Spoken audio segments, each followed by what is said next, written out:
to my film and TV channel. We're all staying safe and well, and we've got an $18 million budget film, which, yeah, not bad. Not bad considering. Probably saved a few quid on the actors, but we'll talk about that in a little while. We're going to have a look at a science fiction, of course, Alien Romulus. Yes, another in the franchise. This is a 15 certificate, which I think is fair enough. Just under 2 hours, 119 minutes. I'm doing this review on the 16th of August 2024. So, science fiction horror film directed by Fede Alvarez.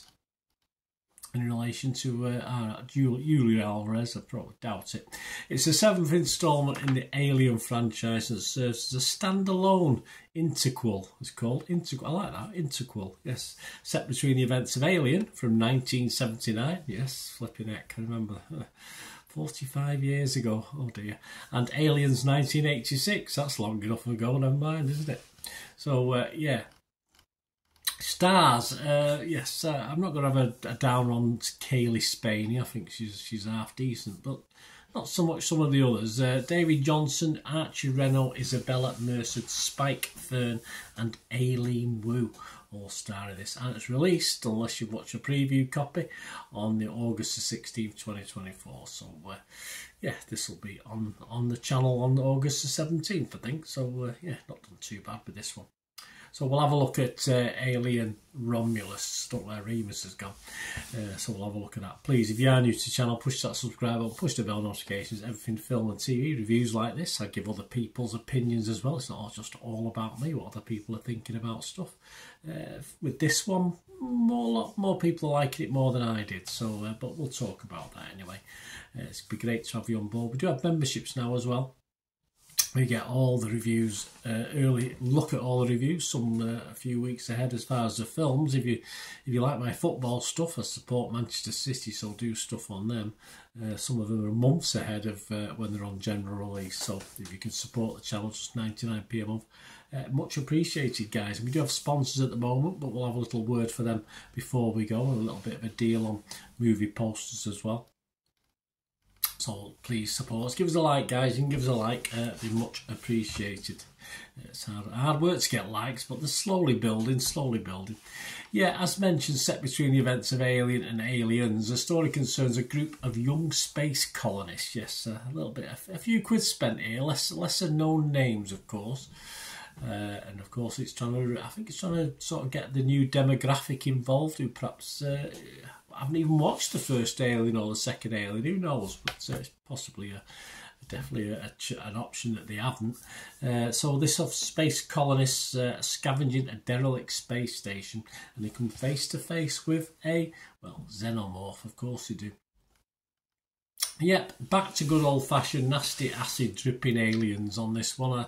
A station with very few places to escape to, although you can close doors, which helps. Although obviously dripping aliens haven't sussed out, you just spit at the door and you can get an hole in it willy-nilly. But hey, there you go. Poor young victims, of course, in this one. And yeah, I don't mind the young cast. It's obviously appealing, to say, to that demographic. Though in fairness, apart from the female lead played by Kaylee Spaney, I didn't really care too much about them, so I was rooting for the xenomorph to finish them off in nice grotesque ways, which is probably not the way to look at it, and I certainly didn't feel like that with the original Alien or Aliens. I did want them to survive, so not a good thing for me, not caring about the people.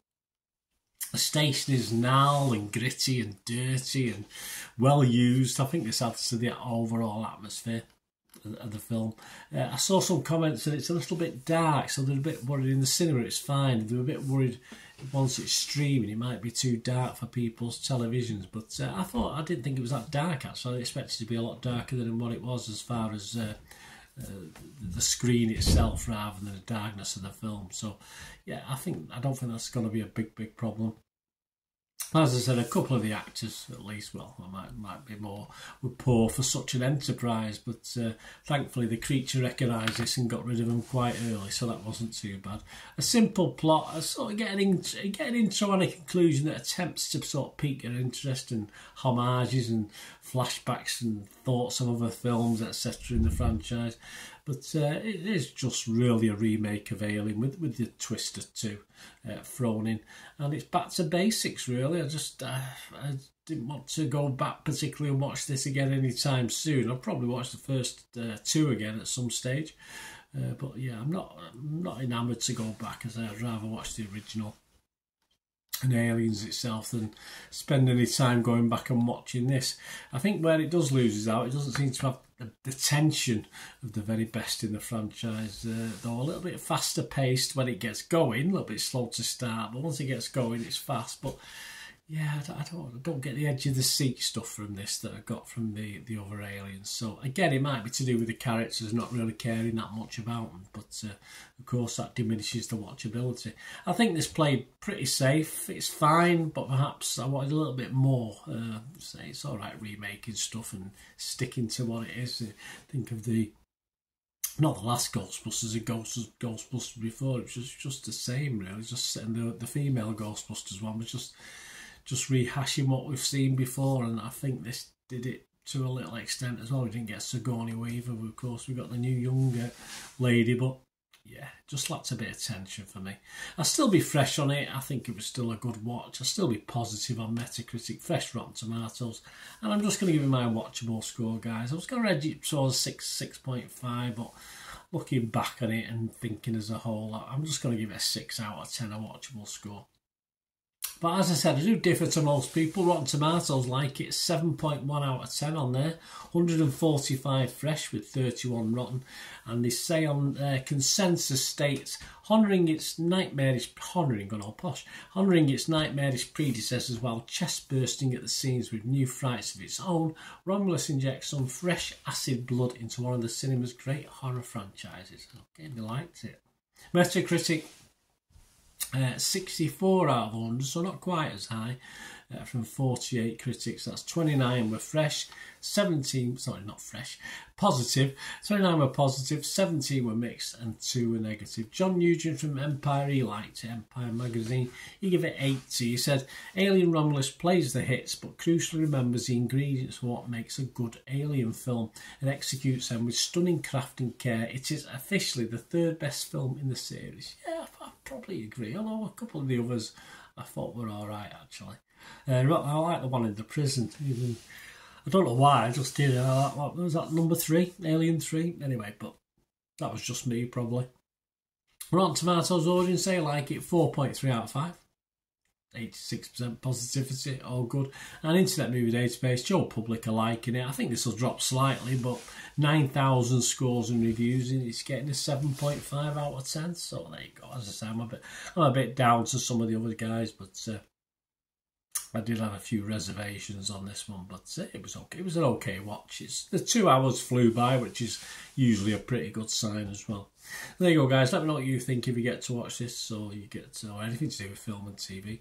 I did mention sponsors, didn't I? We do have sponsors of the channel at the moment. If you're interested yourself in sponsoring, my socials will be up on screen.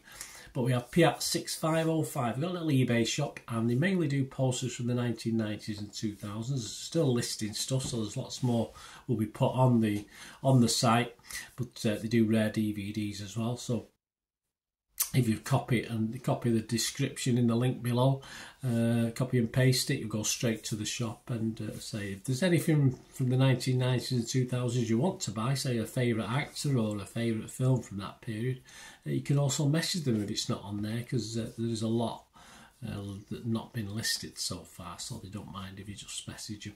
And if you do place an order, guys, make great gifts these, or treat yourself. Make great, put in a frame, stick them on the wall.